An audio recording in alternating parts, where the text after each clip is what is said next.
Bonsoir à tous, bienvenue dans votre émission La Réunion Lila. On va parler de tout ce qui est culture, de l'esprit. Surtout, on va parler avec Kousoulibou et cette à lire, c'est dans Cosmo Réunionnais.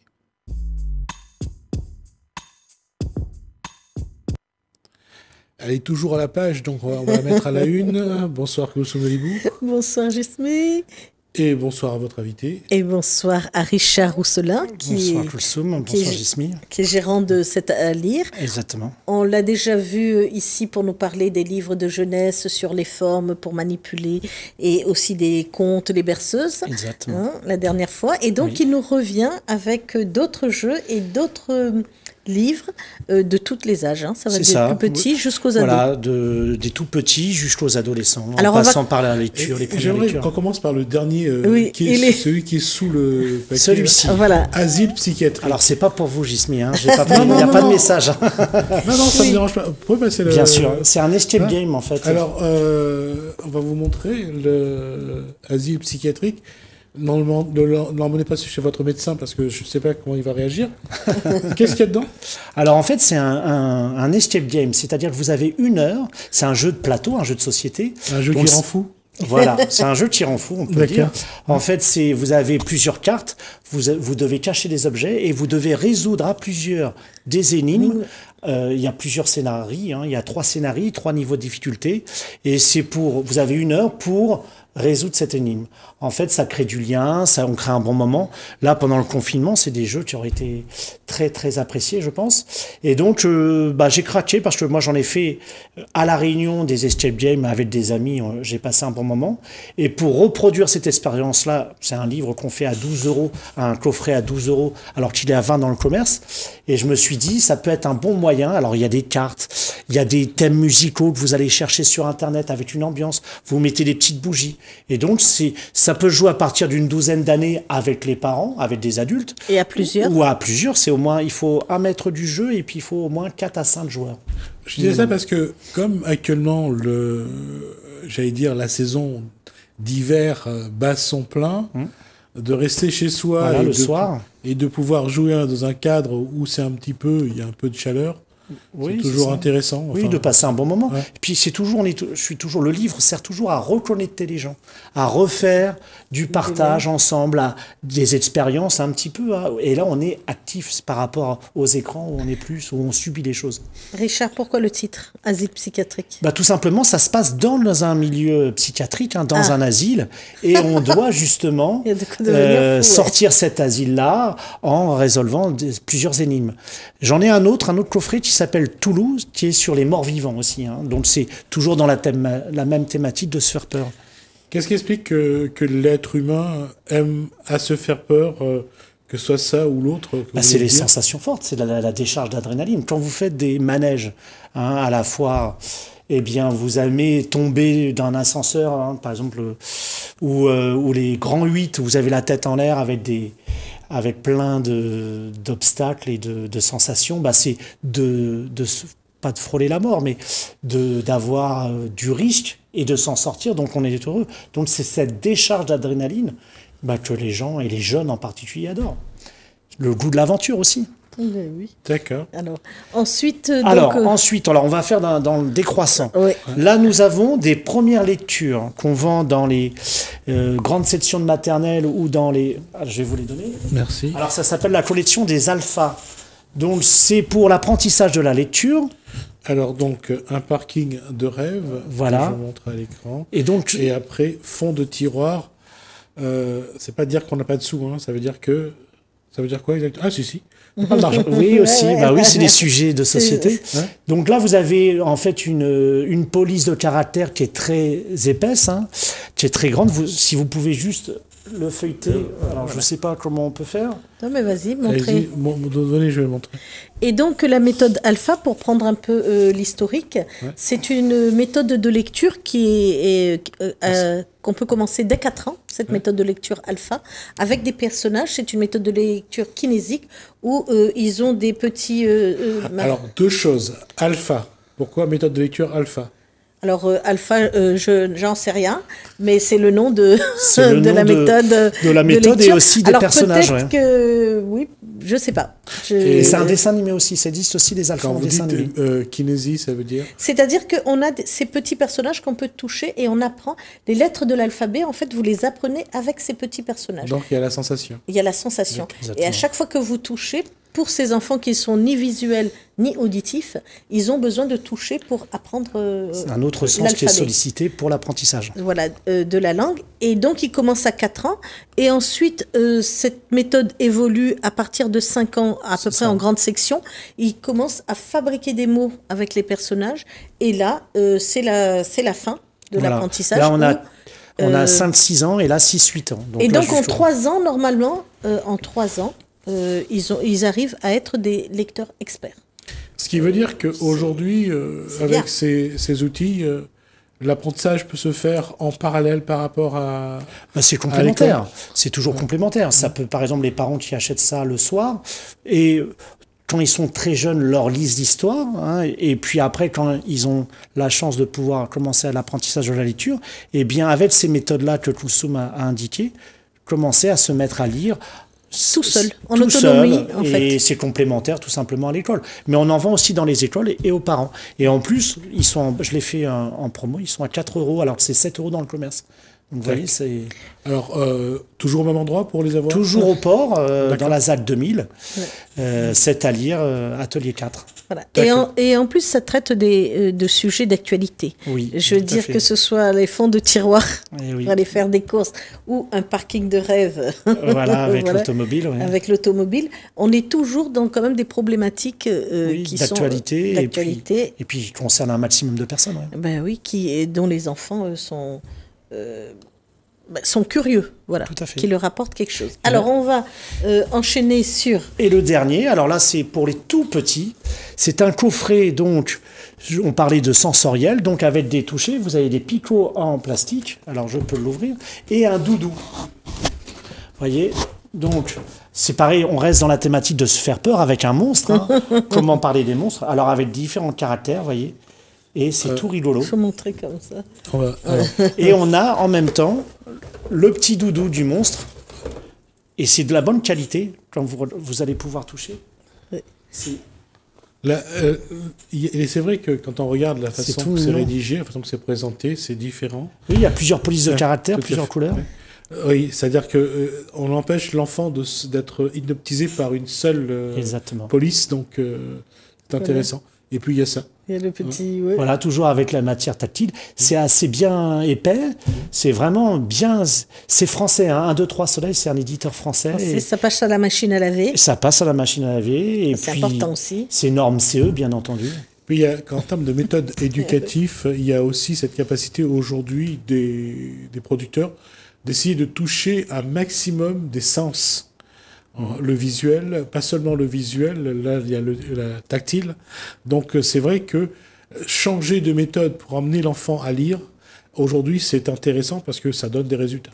Et il y a même, je me permets de continuer, on a même aussi des imagiers sur les odeurs. Donc on a aussi l'odorat. Donc on a vraiment tous les sens qui sont mis pour solliciter l'enfant, pour qu'il soit actif justement. D'accord. Alors, l'actualité. Alors, l'actualité de C'est à lire, nous avons fait nos dernières portes ouvertes donc en mai. Comme on a une clientèle d'habitués qui nous suit sur les réseaux sociaux. Malheureusement, cette édition de mai n'a pas été un grand succès. J'ai eu parfois le week-end que 2-3 personnes pendant le week-end, alors que c'est un lieu où justement il y a 40 000 livres à moins 30%, que des livres neufs. 80% pour les enfants. Peut-être que parce que maintenant que les vols se sont ouverts, les gens sont partis. Oui, ils sont peut-être partis. Donc, nous, c'est normal. Hein, si on ne vend pas de livres, on a des difficultés. On a des charges de loyer, de salaire, etc. Et donc, là, je remets toutes mes forces dans une nouvelle édition de vente privée ouverte à tous, à vos auditeurs, mais aussi à toute la Réunion. Donc, qui aura lieu du vendredi 8 juillet jusqu'au dimanche 17, toujours au même local. Et on va avoir début juillet un arrivage de 10 palettes. Et en plus, on va avoir une palette de jouets en bois éducative.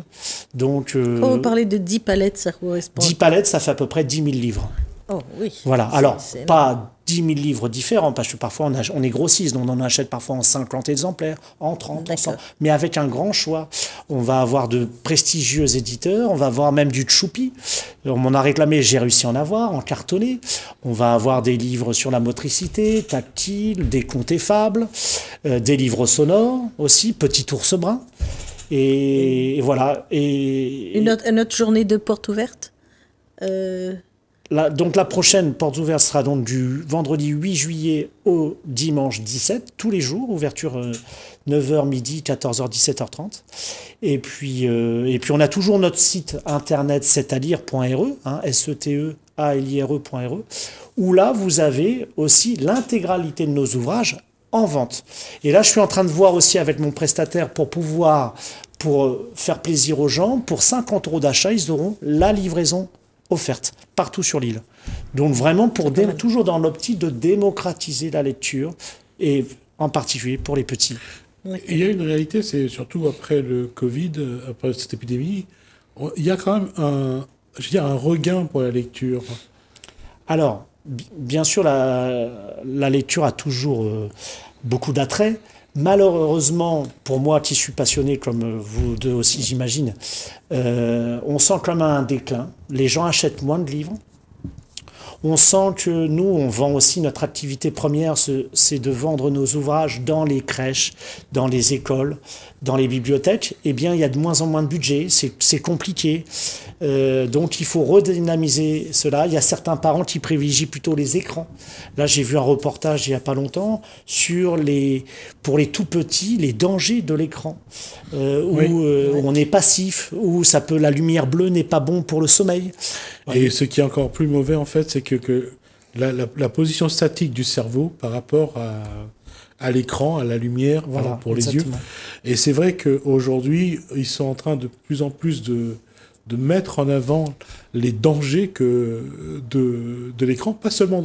C'est pas que l'écran soit en danger, c'est le temps que l'enfant va passer sur l'écran. Puisqu'on ne gère pas, on ne régule pas ses heures de passage sur l'écran, donc l'enfant se met en danger.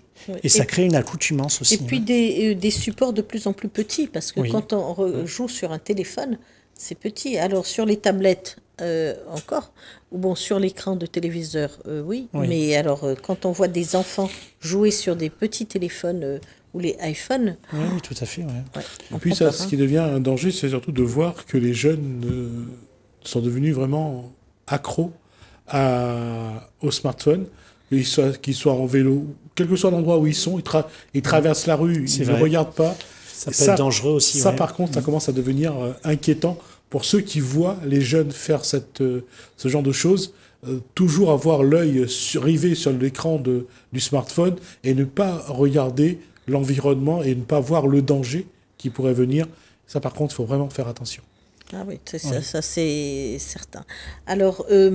d'autres des salons, des choses. Alors, on a fait le salon de la maison au mois de mai qui a été plutôt bien, puisqu'on avait fait des prix réduits encore plus, seulement 2 prix, 5 et 10 €. Et là, moi justement, je profite de votre émission pour lancer un petit appel.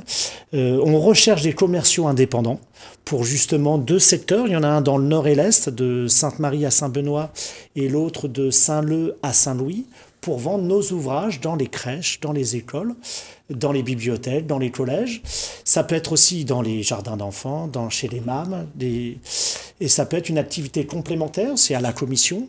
Et c'est pour tous ceux qui aiment le contact, la vente et les livres, bien entendu. Donc voilà, et puis si vous aimez, parce que j'ai pas mal de petits retours sur les réseaux sociaux, qu'on a besoin de Setalire, parce qu'on est là depuis 25 ans et on a une force pour démocratiser la lecture, bien n'hésitez pas à nous soutenir. Et comment nous soutenir? C'est en nous achetant quelques petits livres. 5 €, ça sera toujours bien. Et voilà, moi j'aimerais aussi créer un petit salon de lecture dans notre local. Alors j'ai des projets peut-être de créer vraiment un local dédié et qu'on soit chez nous. Donc voilà, mais pour ça, malheureusement, l'argent c'est le nerf de la guerre. Donc on a besoin d'avoir le soutien de la population réunionnaise, de pouvoir toujours perpétuer de nouvelles collections, et puis que tout le monde soit heureux et dans la lecture et l'apaisement. Est-ce que par rapport à ce qui s'est passé avant le Covid. Quand on regarde aujourd'hui, ce lien avec le livre ne sait pas... Moi, moi, je vais rester dans le mercantile et dans le financier. Moi, je vois bien qu'après, il y a eu avant et après Covid. Ouais. Et après Covid, alors je ne suis pas le seul, hein, il y a plein de petits commerçants. Moi, je suis dans le livre, mais d'autres commerçants aussi. On n'arrivera jamais à réatteindre, ou il faudra beaucoup d'années pour réatteindre les mêmes niveaux de vente de chiffre d'affaires qu'avant Covid. Ouais. Donc c'est compliqué, on est des petites structures, hein, c'est familial. Moi, j'ai un seul employé et 3 commerciaux. Mais parfois, on est obligé de jongler avec la banque, avec les éditeurs. Voilà. Mais en tout cas, moi, vous pouvez compter sur moi. Je suis toujours présent. C'est quelque chose qui me tient à cœur. C'est ma maman qui m'a donné cette passion pour les livres, qui m'emmenait quand j'étais petit à la bibliothèque. Son travail, il y avait le bibliobus qui passait, qui me ramenait des bandes dessinées, des ouvrages d'histoire. On allait à la librairie le mercredi après-midi. Et voilà, moi, ça m'a aussi développé la lecture en tant qu'homme, en tant de l'ouverture d'esprit. Donc, il y a plein de vertus sur la lecture. Donc, c'est un produit dans lequel je crois, où je me battrai. Il y a plein de gens qui sont passionnés. J'ai plein de lettres de soutien. Oui. C'est un fait aujourd'hui. C'est pour ça que je vous parlais de ça. C'est que le livre est en train de reprendre une place. Je pense que c'est un cycle aussi. Hein. Oui. On arrive à la fin d'un cycle. Espérons. Il y a un besoin de lecture. Et c'est ça qui me... Je n'ai pas été au Salon d'Athéna, mais apparemment, il y avait du monde. À la réserve non plus, je n'ai pas eu le temps de... Autant de monde, on s'est dit... On a pensé que 2 salons de suite, ça allait faire un peu trop. Eh bien non, tous les jours, il y avait du monde, Et les personnes qui dévorent les livres... J'en ai encore... je suis surpris de découvrir qu'aujourd'hui, il y a autant de gens qui aiment la lecture, qui apprécient vraiment. C'est pour ça que je dis qu'il faut vraiment une démarche. Et c'est pour ça que lorsque vous parlez d'ouvrir un salon, de faire en sorte qu'il y ait un espace dédié, je pense que ça, c'est intéressant. Alors c'est un projet, mais après, c'est pareil, ce sont les finances qui vont guider. Mais oui, c'est un rêve. Après, est-ce qu'il pourra se concrétiser? Je l'espère de tout cœur. Je suis toujours sidéré de voir cette dame sur l'écran, assise dans son canapé et en train de faire la lecture. Oui. Je trouve ça... Oui, moi, je vous parlais de ça, mais au collège, moi, j'avais eu un conteur qui était venu par les enseignants de français et d'histoire, et il nous avait raconté l'Iliade, la guerre de Troie, de Homère, mais... en plus avec la gestuelle, et on visualisait. Et moi, ça me donne des frissons, parce que c'était l'imaginaire, les batailles, les traîtrises, les histoires de cœur, tout ça concentré dans la mythologie, c'était sublime. Et là, justement, je rebondis un peu, dans le nouvel arrivage, on va avoir plein de livres sur la mythologie grecque, romaine et égyptienne. Donc tout ce qui est la culture polythéiste, plusieurs dieux. Et ça parle aussi ici, puisqu'on a la religion tamoule, qui est une des dernières à avoir plusieurs divinités. Et encore, je reviens sur ce fait que je ne sais pas comment montrer qu'aujourd'hui, il y a un public pour la lecture, un vrai public. On va dans les librairies, on voit les gens acheter par 3, 4 livres d'un coup, comme ça, et... Il faudrait qu'ils viennent chez C'est-à-dire, ça serait bien. Mais oui, c'est vrai, il y a quand même des sources de réconfort un petit peu. Mais c'est un travail de longue haleine. Les écrans, c'est important, mais aussi le livre. Ne pas le négliger. Surtout, moi, j'ai besoin du livre papier, de la sensation. Mais de toute façon, il faut juste rappeler à quel point la lecture développe le cerveau. Exactement. Pour quelques éléments que j'ai pu avoir, c'est vraiment ça stimule. Exact. Le langage, le vocabulaire, la syntaxe, l'éloquence même à force d'avoir cet héritage, cette richesse. Je crois qu'il va falloir qu'on se donne le temps de répéter combien la lecture est un élément essentiel à l'éducation, au développement. Organise la pensée. La structure. Plus vous lisez, plus... à un moment donné, ça se met en place et puis vous pensez différemment, vous complétez ce que vous avez pensé et ainsi de suite. Et après, ça vous fait quand même... Et même tout au long de l'histoire, ce sont les livres. Il y a la transmission orale, mais aussi la transmission écrite. Et l'écrit, ça se passe par les livres. Surtout après, avec l'essor de l'imprimerie. Et puis notre société nous juge encore que par l'écrit. La plupart des examens, Oui. tout se passe à l'écrit. Vous savez écrire, on vous considère. Vous savez moins écrire. Même pour le recrutement, vous recevez des lettres de motivation. Un recruteur, s'il voit que c'est bourré de fautes d'orthographe, il y aura un a priori, alors que le candidat peut être doué pour ce poste. Vous voyez, donc c'est pour ça qu'il faut maîtriser aussi tous ces écrits. Ouais. En tout cas, on sera là à chaque fois que vous aurez un message à passer. Je vous en remercie tous les deux. De toute façon, c'est toujours un plaisir de venir vous voir dans cette convivialité qui pour parler de livres, de lecture et de la passion de la lecture. Je vous remercie. Alors. Merci à vous. Merci à vous de nous avoir suivis. Merci Hélène, merci François. Je vous dis à bientôt.